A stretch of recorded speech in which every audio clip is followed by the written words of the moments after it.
تم کیا کر رہے ہو؟ بوائے فرینڈ گرل فرینڈ کیا کر رہے ہو؟ جھوٹ، سود، بدماشی، عیاشی.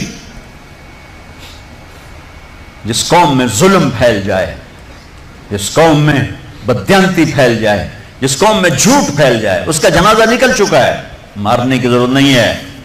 میرے بچوں، ہم اس ملک کو بنائیں، اور اللہ کا قانون ہے کہ اپنے آپ کو بدلو.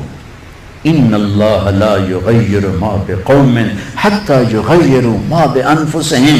طارق جمیل سے شروع کریں کہانی. مجھے پھر اقبال یاد آتا ہے. تجھے کیوں فکر ہے اے گل دلے صد چاک بلبل کی، تو اپنے پیرہن کے چاک تو پہلے رفو کر. یہ جو تم تھوڑے سے بچے بیٹھے ہو نا، اور ادھر پردے میں بچیاں بیٹھی ہیں، تم آج سے اس ملک کی فلاح کے لیے جینا شروع کرو. لہذا ہم کیا کریں؟ جو نبوت کا طرز ہے، اپنے آپ کو بدلو، اپنے آپ کو بدلو. میں اس دیش میں جھوٹ نہیں بولوں گا، اس دیش کو جھوٹ سے پاک کر دو. میں اس میں ظلم نہیں کروں گا، اسے ظلم سے دھو دو. میں یہاں دھوکہ کسی کو نہیں دوں گا، اس کو دھوکے سے پاک کرو. میں سود پہ نہ پیسے رکھوں گا، نہ سود لوں گا، نہ سود کے قرضے لوں گا، نہ سود پہ کاروبار کروں گا. میں اپنے ماں باپ کے پاؤں دھو کے پیوں گا. اپنے سے شروع کریں. میری نماز نہیں چھوٹے گی. اب لڑکے لڑکیاں کٹھے پڑھتے ہو، میری نظر کبھی بے حیا نہ اٹھے گی. یاد رکھنا میرے بچوں، جس کی نظر بے حیا ہو جائے، دنیا کے جنید بغدادی اس کے دل کو نرم نہیں کر سکتے. اس کا دل پتھر ہو جاتا ہے، اس میں خیر جاتی ہے. میں انہی وادیوں سے نکل کے مدرسوں میں گیا ہوں. میں گورنمنٹ کالج لاہور میں پڑھا، میں سنگر تھا گورنمنٹ کالج لاہور کا، ڈانسر تھا. میں نے اس غلاظت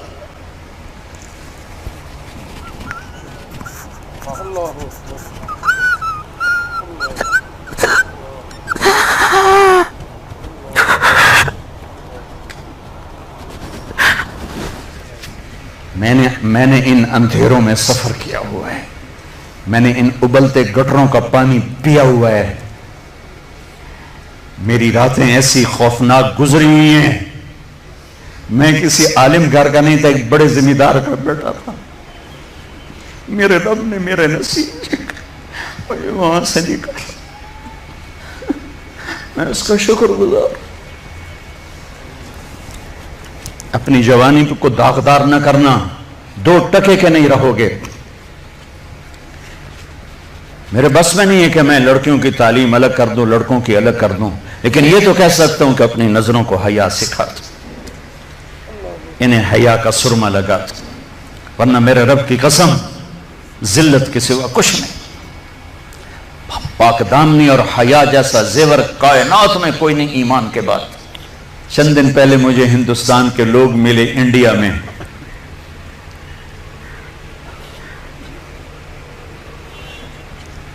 تو ان کا جی ہم گشت کر رہے تھے، سکھوں کا محلہ تھا.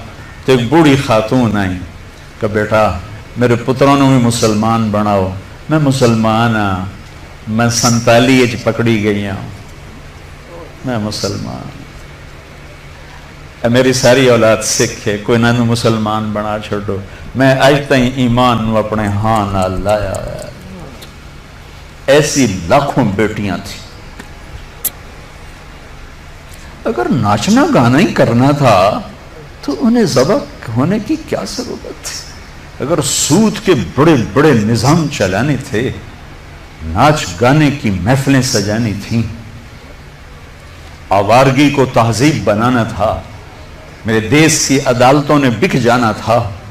وکیل کی بولی لگ رہی ہو جیسے منڈی میں سبزی کی بولی لگتی ہے، جو مرضی خرید لے، پیسے دے دے، قاتل بھی چھوڑا دوں گا، زانی بھی چھوڑا دوں گا، پیسے دے دو تیرا قبضہ بحال کرا دوں گا.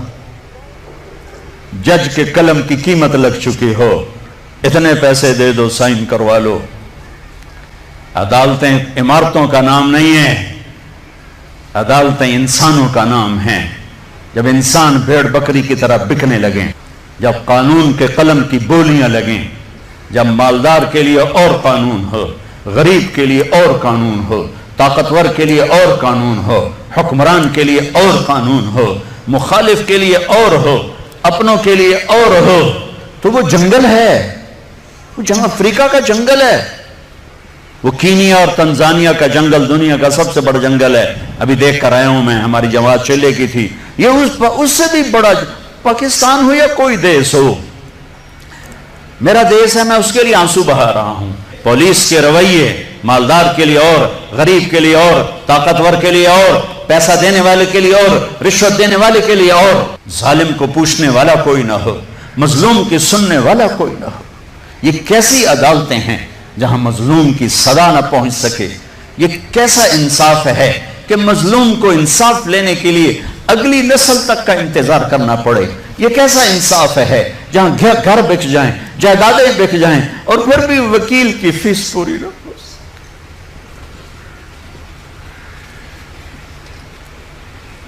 ہمارے بزرگوں نے بہت اچھا خواب دیکھا، بڑے ذبح ہوئے، بڑے ذبح ہوئے، چمن میں تخت پر جس دم شہ گل کا تجمل تھا، ہزاروں بلبلیں تھی باغ میں، ایک شور تھا غل تھا، کھلی جب آنکھ نرگس سی نہ تھا جز خار کچھ باقی، بتاتا باغباں رو رو یہاں غنچہ یہاں گل تھا۔ اپنی تاریخ پڑھو اللہ کے واسطے، تم بھی کیسے نادان نسل ہو ہماری کہ صرف پیسہ بنانے کو اپنی زندگی کی منزل بنا کے بھاگے جا رہے ہو، بھاگے جا رہے ہو، بھاگے جا رہے ہو۔ پیسہ ہی سب کچھ، دولت ہی سب کچھ، عزت ہی سب کچھ، شہرت ہی سب کچھ۔ ایسی بیکار زندگی، ایسی بے مقصد زندگی۔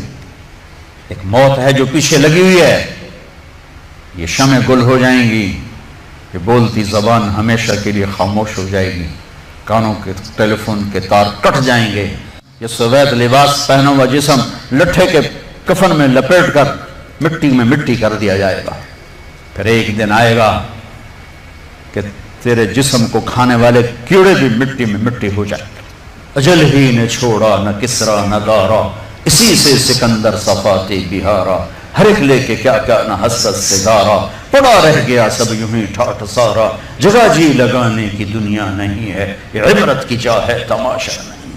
6 لاکھ انسان ذبح ہوئے، تو مجھے کبھی خیال آتا ہے کہ یہ امت اللہ کے سامنے پیش ہوگی، اللہ کے نبی کے سامنے پیش ہوگی، اور پاکستانی 6 لاکھ کے سامنے بھی پیش ہوں گے، اور ان کے ہاتھ ہوں گے اور ہمارے گریبان ہوں گے کہ ظالموں ہماری بیٹیوں کی عزتیں نیلام، ستلج ہمارا قبرستان بنا، راوی کی لہروں نے ہمیں کفن پہنا، چناب کی مچھلیوں کے پیٹ ہماری قبریں بنے، ہماری ہڈیاں بحیرہ عرب میں جا کے گریں، ہماری معصوم بچیاں آج بھی کفر کی قید میں زندگی گزار گئے، ان کے بچے جنتے جنتے جنتے روزانہ ان کے ضمیر پہ کیا قیامتیں ٹوٹتی ہوں گی۔ ساری دنیا پھری ہے، ایسا خطہ کہیں نہیں دیکھا، ایسا خطہ کہیں نہیں دیکھا، ایسی خیر کی شکلیں کہیں نہیں دیکھی، ایسے علم والے، ایسے زہد والے، ایسے نوجوان۔ برائی اگرچہ ہے لیکن جو خیر کا پہلو میں اس ملک میں دیکھتا ہوں پوری دنیا میں کہیں نہیں دیکھتا، پوری دنیا میں۔ تو میرے عزیزو، ہم اپنے اللہ سے اس نعمت کے شکرانے میں وہ کریں جو اللہ ہم سے چاہتا ہے۔ ہم اس ملک کو ٹھیک کریں کہاں سے؟ طارق جمیل سے۔ یہاں وہ یہ کر رہا ہے، وہ یہ کر رہا ہے، وہ یہ کر رہا ہے، اس کو بند کر دو۔ وہ دیکھو کی کر گیا، وہ کی کر گیا۔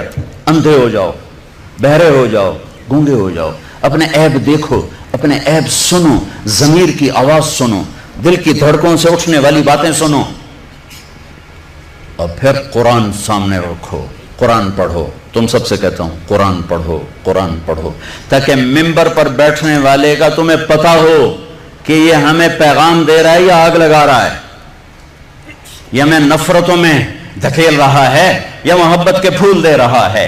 اور اپنے نبی کی زندگی پڑھو، اپنے نبی کی زندگی پڑھو۔ میں کسی فرقے کا ترجمان نہیں ہوں، میں اسلام کا ترجمان ہوں، میں اسلام کا ترجمان ہوں۔ یہ بھڑکتی آگ ہے جس نے سارے خرمن کو جلا دیا ہے۔ میں اکیلا کہاں تک بولوں اور کیا کیا بولوں، لیکن میرے سامنے ایک واقعہ ہے کہ جب ابراہیم علیہ السلام کی آگ بھڑکائی گئی تو گرگٹ کرلا، وڈا کرلا، اس نے آ کے پھونکیں ماری، پھونکیں، اور نامرادہ تیری پھوکا نال کڑی اگ بات جاونی۔ لیکن ایسی نحوست اس کے لیے مقدر میں آئی کہ میرے نبی نے فرمایا جہاں گرگٹ ملے اسے قتل کیا جائے۔ گرگٹ زیادہ تر